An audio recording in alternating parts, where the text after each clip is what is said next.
area of black communities are on hospice themselves. Access to quality health care north of Bronzeville. That's why I'm grateful that Northwestern has bought a $100 million hospital. It's the black metropolis, it's Bronzeville. We don't really need white people to helicopter in and save us. Give us the training, the tools, and the resources. We're pretty resilient. Blacks to be done. My father, who was an alcoholic at the time, raped my mother. That I took over 25 years ago, told her, don't abort him, God has a plan for his life. And who but God knew that.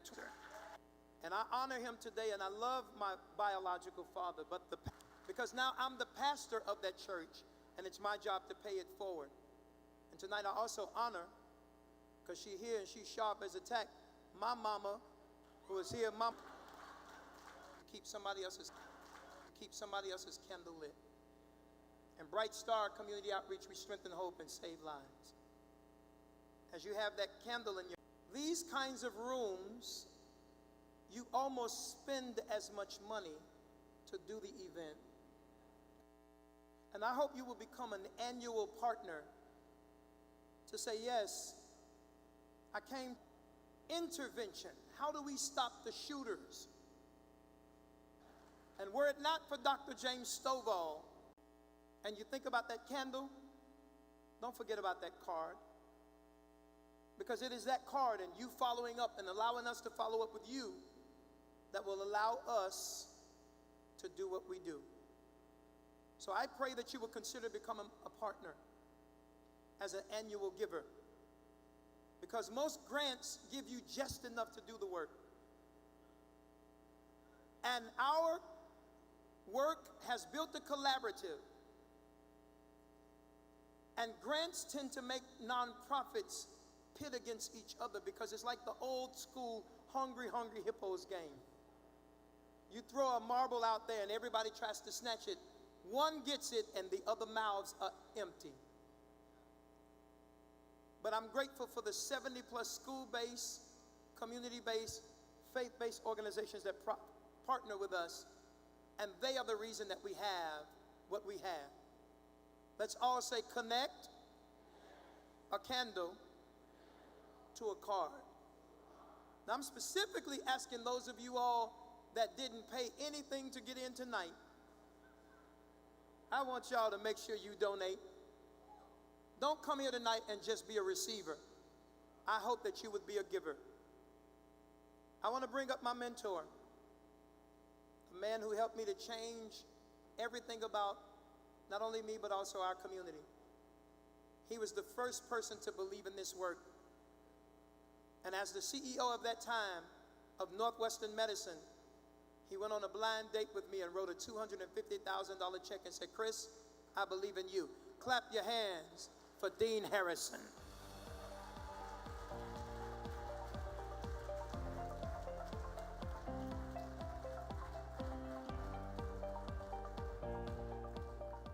Wow, what an evening, and I'm so happy to be here to celebrate with all of you. And if you'll just give me a few more minutes of your attention, I have the extreme honor and privilege to actually tonight to present the Founders Community Outreach, the Founders Community Impact Award. And the person that's going to receive this, you've been hearing from, but he is incredible, special, and we all want to have the opportunity to hear from him one more time. Before I tell you a little bit about the journey, I also want to congratulate all of tonight's honorees, including my former colleague, Posh Charles. Posh is one of the brightest, most hardworking servant leaders I know, focused on improving each and every person's health and well-being. Congratulations, Posh. I'm glad your family's here. So today we gather to recognize a truly remarkable leader and visionary, Pastor Chris Harris, founder and CEO of Bright Star Community Outreach. So 15 years ago, Pastor Harris embarked on a journey to amplify his already sizable impact in the very community where he grew up. Bronzeville. His commitment to the well-being and prosperity of this community has been nothing less than extraordinary. Pastor Harris was introduced to me by the then current mayor. His enthusiasm for Pastor Harris and for his vision was palpable. He called me and said, "Dean, you have got to meet Pastor Harris. He is doing great, amazing things in the community. He's someone with a vision." So I called Pastor Harris and we made plans to meet. I remember calling Posh immediately after that meeting to tell him I think this guy may be the real deal. I think he is the real deal. Pastor Harris could be that partner we had been looking for so long to work with us on our Southside community initiatives. Well, that was over 15 years ago, and the rest is, as they say, history. Pastor Harris has dedicated his life to addressing some of the most pressing challenges we face today. Violence in our communities, scarce economic opportunities, inadequate mental health services, homelessness, child safety, and drug abuse. As you've heard many times already tonight, Bsco'S work has reached over 50,000 Chicagoans, making a tangible difference in countless lives.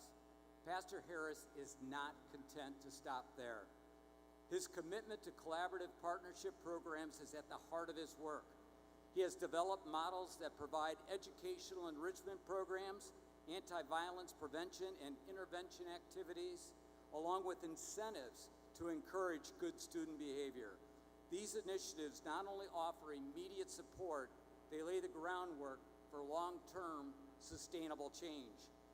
Pastor Harris, your dedication, passion, unwavering commitment to the betterment of our community inspire me and every person's life every person's life you touch. You have shown us what it means to serve with a selfless heart, to lead with vision, and to care deeply for the well-being of others.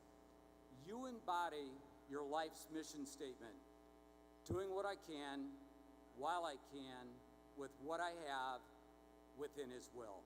Today we honor you, we celebrate your achievements, and we thank you for all that you do for so many. May your work continue to flourish, and may your vision for a better, safer, and stronger community become a reality for all of Chicago. Pastor Harris, I am pleased to present you with the Founders Community Impact Award, which after tonight will be renamed the Pastor Christopher T. Harris Sr. Founders Community Impact Award. And I know your mom's proud. I met her earlier. Congratulations. Where are you?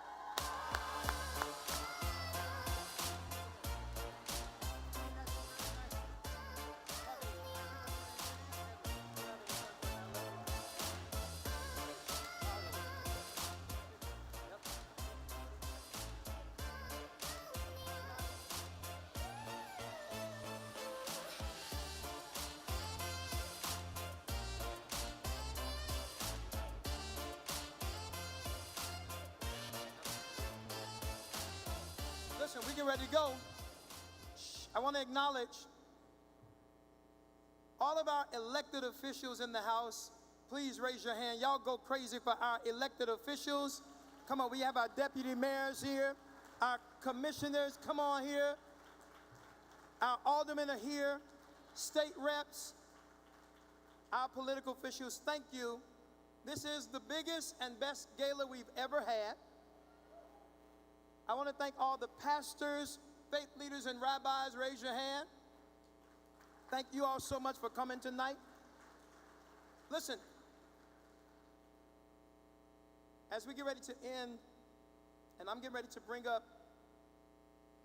just about closing words, President Tony Preckwinkle, who received an award tonight. Now wait, listen. I specifically asked Madam President, Skip, do not come tonight because you're getting honored at another event. Why would you come here? I know you love me. I love you. We good. Get your award.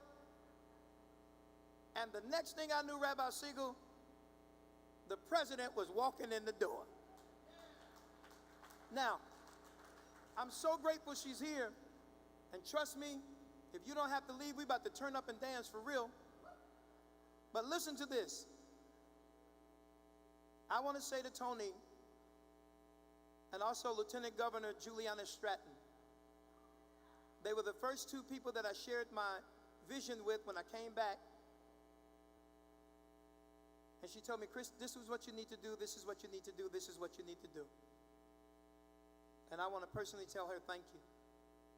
And I'm asking her to come up and join me because there's another young woman who we're getting ready to present an award to. Now listen, make sure I have your attention at this moment. She has no clue she's about to receive an award. Dean, it's amazing. The award we're getting ready to present, me and the president, we're going to present this award to this young lady. When I first became the pastor, she was the church clerk. And she became my secretary, then my executive assistant. And she started with me when we had nothing. And Elise Barrett is still with me right now. Because Elise, where's Elise Barrett? Come here, girl. I need y'all to go. I want a standing ovation. I want a standing ovation. She had no clue.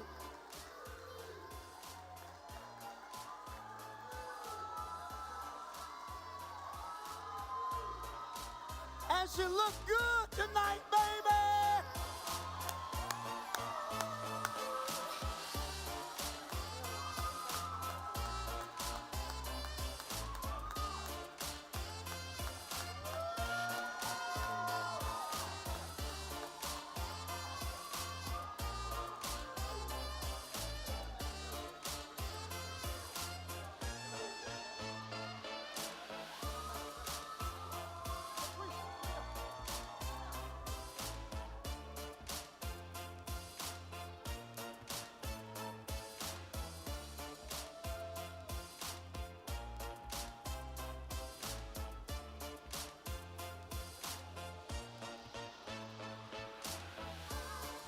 She's been with me for 25 years.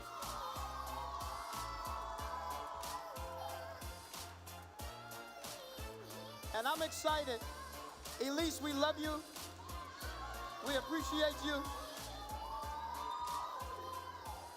Now listen, we're done. I want to say this. I got to say this because I wouldn't be me. I wouldn't be me if I didn't say these closing words.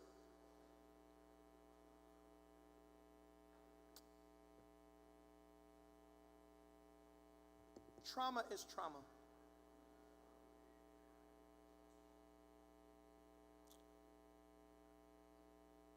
This is my last time asking for your attention because after this I don't need it. We about to dance.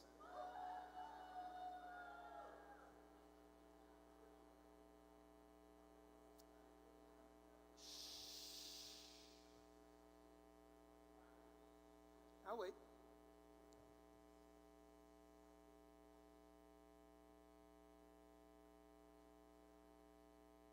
I made up my mind to do more.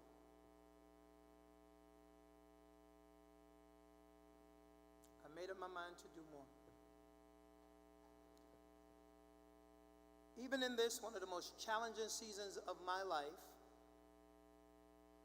I'm able to see the mountaintop from the valley low. And I'm thankful to God for the work. Because the work that helps keep others alive is the work that keeps me alive. And I think it's important. And I want to say thank you to my family, particularly to my children. Were it not for them giving me the ability to go beyond the borders. My girls are not here. Christiana just had a baby, my second grandson, named Rio. Crystal's not here. She's with my first grandson named Sebastian. But at least two, I don't know if Chris is here. Did Chris make it? Chris, come up here. My sons are here. Come on up here, you good-looking fellas, quickly. Come on, Christian, hurry up, brother. Oh, you look good, Chris Jr. I see. Y'all hurry up. And we got to go. These are my sons.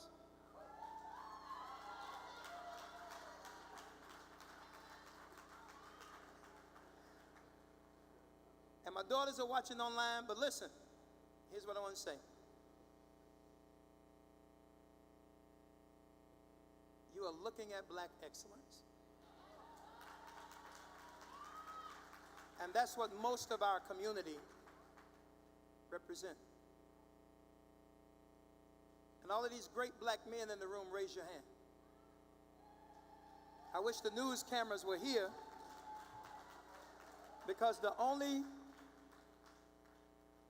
thing they put on camera are black men committing crimes and doing negative things.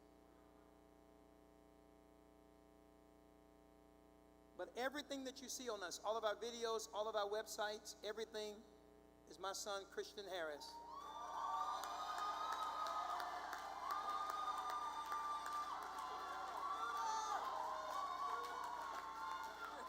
Helping me in the work to do security at the Turn Center, my son, Christian Harris.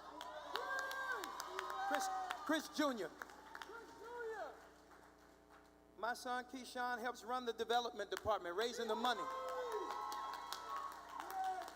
So I want to tell you all and the girls, thank you for lending me to the community.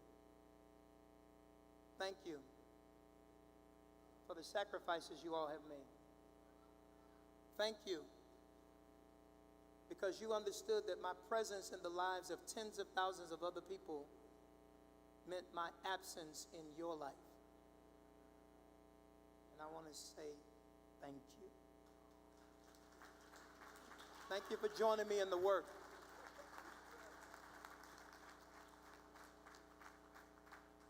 As we get ready to leave here tonight, I want you to know that I know that I'm a black, smart man, because if I wanted this organization to go to the next level, I needed to give it to someone who can take it further and higher than me. So what makes me a black, smart man is I gave the company to a black, smart woman. Lucretia, would you come up here? I want y'all to give it up for our new executive director.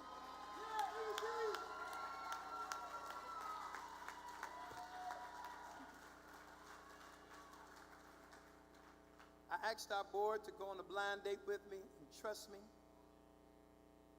And you, in a matter of months, have taken this work not only to another level, but another dimension. And I want to say thank you. Brenda, where you at?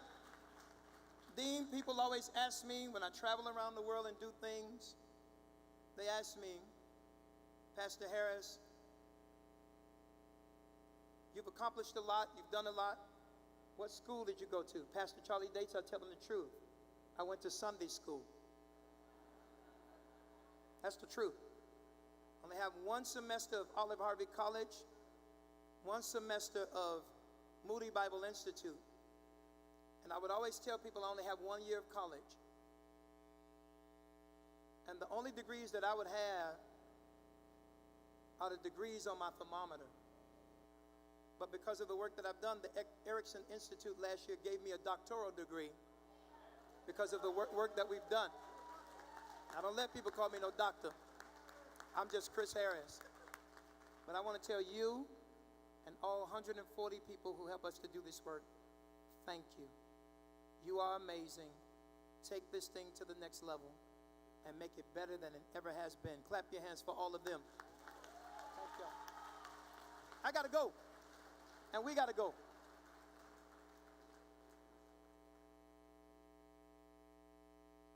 Tonight you heard about a lot about Israel. Heard a lot about it. And I'm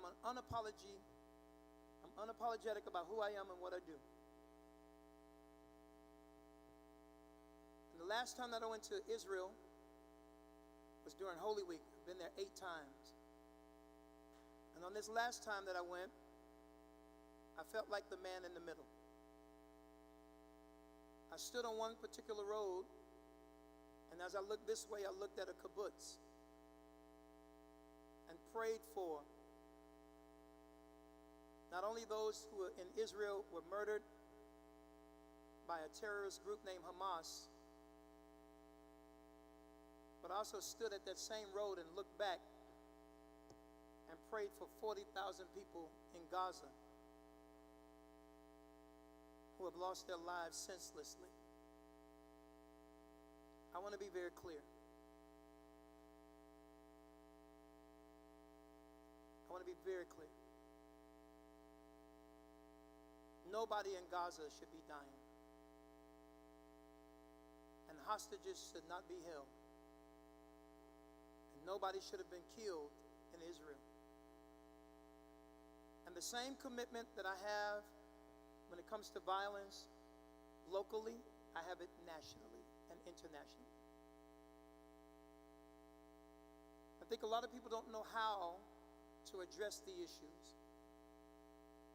And in many ways, it's not your job, but it's also a horrible thing if we stay silent. And so the work that I'll be doing as I move forward, I'm unapologetic about it. One of the things that I'll be doing is replicating this work across the country, because we've proven the model works. And in her absence, I also want to thank Dean Deborah Gorman-Smith, who helped us at SSA, and now they call it Crown, to prove the data. And I love Deb and looking forward to continuing to work with individuals who help us to do good work on behalf of black people, done by black people, led by black people. But in the next phase, since Lucretia has kicked me out and said, you go raise money and replicate, is you'll be hearing about me building bridges, even the more, between the African American and Jewish community. I believe that that's one of the things I was born to do, in the spirit of Dr. Martin Luther King, in the spirit of him working with Rabbi Abraham Joshua Heschel. And in the same way that people like Julius Rosenwald worked really hard with people like Booker T. Washington.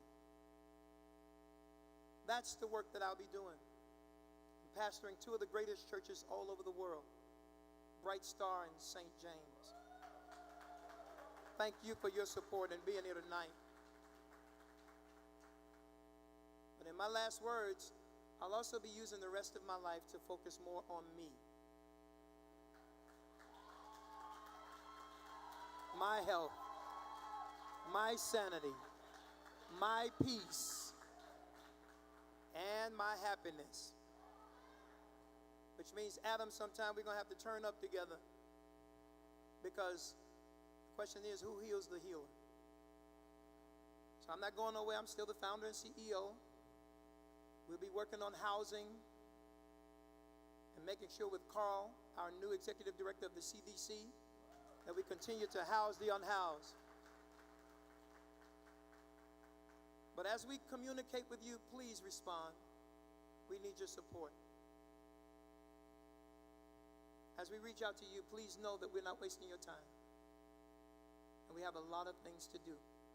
All of our sponsors, we want to tell you thank you. Put their names on the screen for me. Thank you so much to all of our sponsors. Every name.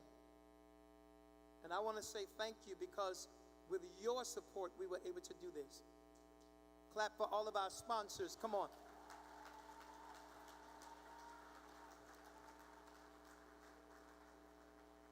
Tut, please stand.